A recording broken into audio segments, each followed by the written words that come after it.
포트폴리오 전반 투자 전략 알아보는 시간입니다. 전략 체크인이고요. 오늘은 메리츠증권의 이희권 지점장 연결돼 있습니다. 안녕하세요. 네, 안녕하세요. 네, 한 주 전에 연결할 때와 지금 레벨 때는 비슷한데 분위기는 좀 달라졌습니다. 지난번에는 어디까지 더 빠질까 싶었는데 이제는 조금씩 반등이 나오고 있는데요. 시장 분위기 좀 어떻게 달라졌다고 보시나요? 네, 크게 뷰가 바뀐 건 없고요. 최근에 계속 조정은 받더라도 2,500포인트 지지에 대해서 지지선을 좀 믿고 있었습니다. 이번에 2,500선을 잠시 이탈하긴 했지만 추세적으로 하락으로 전환하기보다는 이전에 저항대였던 2,500선이 어느 정도 지지선의 역할을 해주는 모습을 보이고 있는데 이 같은 기술적인 분석보다는 결국 중요한 건 저는 돈의 방향성이라고 생각합니다.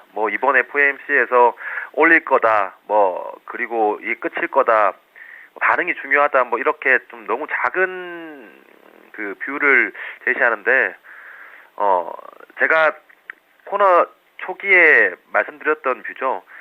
이 연준이 최종 목적지를 향해서 이 금리 인상을 통해서 가속 페달을 밟고 있는데 그 가속 페달을 작년에는 너무 세게 밟았기 때문에 시장이 조정을 보였습니다. 그런데 이제는 금리 인하라는 브레이크를 밟기 전에 가속 페달에서 발을 떼는 것 자체가 호재다라는 게 가장 큰 포인트고요.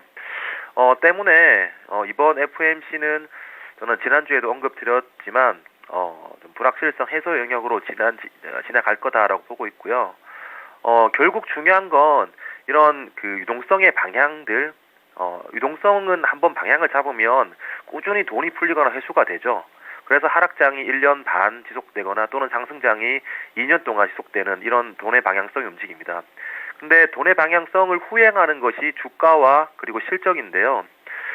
이미 그 실적이 4월을 기점으로 반등을 했습니다. 첫 번째 참고 자료 12개월 선행 EPS를 보시면 과거에 이번 달 부근에는 반등을 할 것이다라고 추정을 했었지만 실제로 4월 달에 들어서 바닥에서부터 EPS 추정치가 올라오는 모습 보여주고 있고요.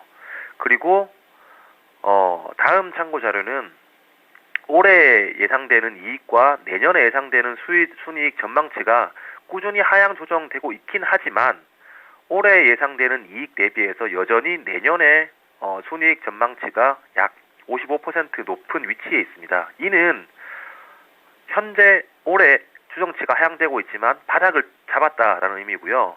올해가 내년에 비해서 더 안 좋다. 올해가 최악을 지나간다라는 의미입니다. 그리고 최악의 한 해가 올해이고 분기점이 4월이었죠. 때문에 실적 추정치 자체가 올라오고 있고, 그리고 이를 선행하는 유동성 자체가 미리 들어오고 있는 상황에서 올해만 하더라도 외국인들의 코스피 순매수가 7조 원 정도 쌓이고 있죠. 비록 삼성전자 한 종목에 쌓이고 있지만 이는 시장이 바닥을 턴할 때 외국인들의 매집이 가장 선행해서 발생되는 거고요. 일각에서는 중국 이슈가 있기 때문에 시장의 조정 크게 받을 것이다. 많이 올라왔기 때문에 조정을 받을 것이다 라고 얘기하는데 저는 그 의견에 대해서 반대하고요. 유동성 자체의 흐름은 이미 턴했다라는 게 계속 긍정적인 포인트입니다.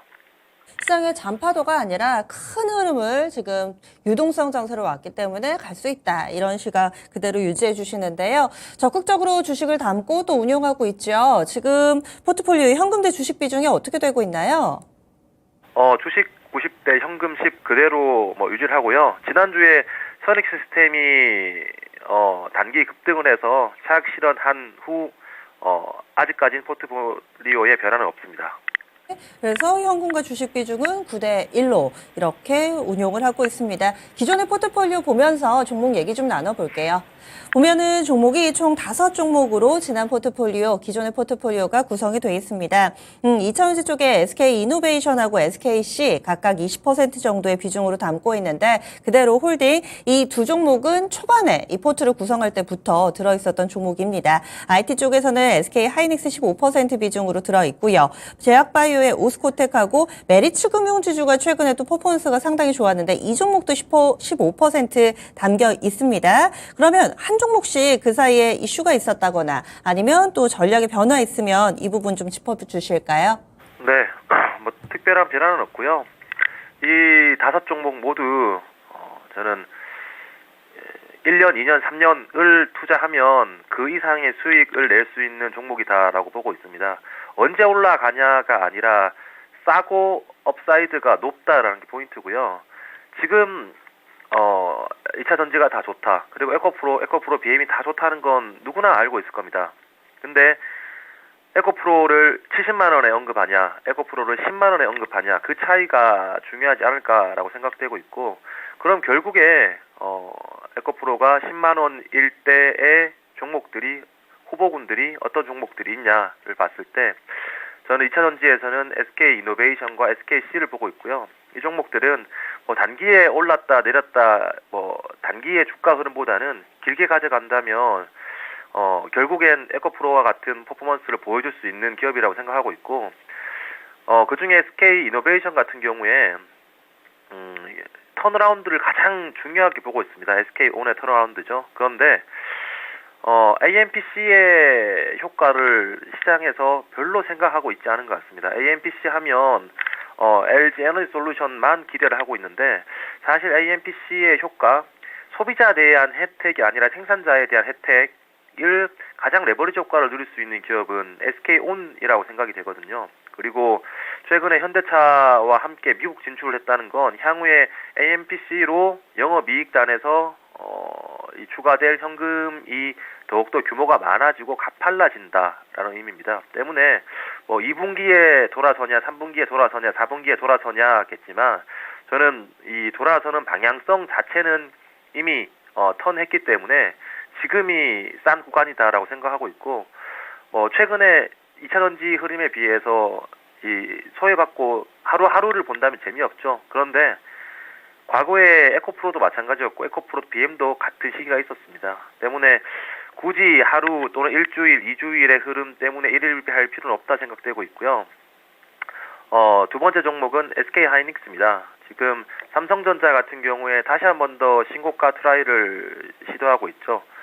최고가가 66,600원이었습니다. 이게 근 1년간의 최고가였는데 이를 1% 정도 앞두고 있습니다. 감사한 효과에 대해서 기대감이 많이 올라가고 있고요. 그리고 외국인들의 매수세가 하이닉스에는 확산되지 않지만 삼성전자에 집중되고 있습니다. 이는 외국인들이 삼성전자를 살 때 시장을 우리나라를 사는 것이냐 또는 반도체를 사는 것이냐를 볼 수 있는데, 지금 하이닉스를 사지 않고 삼성전자만 집중적으로 산다는 건 반도체를 사기보다는 시장을, 한국을 사고 있다라는 의미죠. 그럼 결국 한국 상장사들의 EPS 비중 가장 높은 섹터가 반도체이기 때문에 저는 시장을 사든 섹터를 사든 삼성전자와 하이닉스, 그리고 향후에는 하이닉스의 레버리지가 더욱더 높을 것이다 라는 게 포인트인 거고요. 조금씩 삼성전자 감산 효과가 나타나고 있기 때문에 오르면 산다기보다는 쌀 때 모아나가야 되는 전략이다라고 보여주고 있고요. 메리츠 금융지주 좀 재밌는 주식이죠. 4월 25일 전까지 매일마다 7만 주 가량 매수를 하고 있었습니다. 그리고 4월 25일까지는 11만 주, 4월 26일 11만 주, 27일 11만 주, 그리고 오늘은 10만 9천 주 자사주 매수를 하고 있죠. 그리고 모아진 주식들을 소각을 하고 있습니다. 최근에 미국의 이런 중소은행들의 사태를 보더라도 상위 사업자 그리고 현금이 확보된 사업자들의 시장 장악력이 더욱더 커지고 조달 비용은 줄인 채로 조금 더 안전하고 수익성이 높은 물건들을 확보하는 것을 잘 볼 수 있습니다. 때문에 이 같은 현상은 미국뿐만 아니라 국내에서도 이어지고 있고요. 합병을 통해서 조달 비용은 낮추고 그리고 이익의 안정성을 더욱더 가져가고 있습니다. 벌어들인 이익을 계속 자사주를 사고 있고 자사주를 없애고 있죠. 그리고 배당을 늘리고 있습니다. 이는 언제일지 모르겠지만 시장의 포트폴리오를 방어해주면서 한번 주가 쇼티지를 낼 수 있는 구간이 들어설 것이다라고 지속적으로 강조드리겠습니다. 네, 기존에 들고 있던 종목군 그러면 그대로 홀딩해서 갑니다. 현금이 어느 정도 좀 생기셨는데 신규로 고려하고 계신 종목 있으세요? 네, 기존 종목들은 다 장기 종목들이죠. 그래서 장기 종목들만 가져가기엔 재미없기 때문에 한 번씩 단기 종목을 편입하면서 포트폴리오를 구성하고 있는데요. 지난번 선익 시스템에 이어서 이번에 단기로 편입할 종목은 ST팜입니다. 기대 수익률을 약 10%에서 12% 정도 가져가고 손절 라인을 5% 정도에 손절할 건데요. 차트를 보더라도 분명히 바닥권에서 이제 거래량이 조금씩 증가되고 있습니다. 미국의 모더나 같은 경우에도 바닥권에서 슬금슬금 올라오는 모습 보이고 있고, 금리가 불확실성이 있으니 바이오에 대해서 보지 말자라는 의견이 있는데, 그렇기 때문에 주가가 빠진 거고 싼 거죠. 금리의 방향성 그리고 시장 유동성이 다시 한 번 더 확대가 된다면 밸류에이션을 끌어다 쓰는 그리고 실적이 나오는 종목들은 반등할 자리가 온다고 생각됩니다. 이미 ST팜 1분기 실적 발표했고, 그리고 향후에 이 다른 mRNA 플랫폼에 대해서 수주 확대로 이어질 수 있기 때문에 단기적으로 포트폴리오에 재미를 넣어주는 종목이 되지 않을까라고 기대합니다. 알겠습니다. 그럼 다음 주에는 어떤 변화가 있을지 혹은 가지고 계신 종목군들이 또 어떤 퍼포먼스를 낼지 기대해 보겠습니다. 고맙습니다. 네, 감사합니다. 네. 그럼 포트폴리오 정리 한 번 더 해보겠습니다. 기존에 들고 있었던 종목 그대로 홀딩입니다. SK이노베이션과 SKC 각각 20%, 그리고 SK하이닉스 15% 있고요. 아래쪽에 메리츠 금융지주, 이 종목도 15% 지금 수익 잘 내고 있는데 홀딩입니다. 바이오는 두 종목 있습니다. 오스코텍 10% 그대로 홀딩이고요. 신규로 ST팜은 단기에 좀 접근을 해보는 전략 10% 비중으로 담으면서 가져가도록 하죠. 이렇게 해서 저희 마지막 코너 전략 체크인 포트폴리오까지 다 알려드렸습니다. 지금까지 다양한 투자 판단에 대한 도움 말씀드렸고요. 종목의 상승 하락을 보장하지는 않습니다. 오늘장 상당히 좀 강한 움직임 계속 유지되고 있습니다. 잘 활용해 보시고요. 전 여기서 인사드립니다. 지금까지 계장은 증권통이었습니다. 고맙습니다.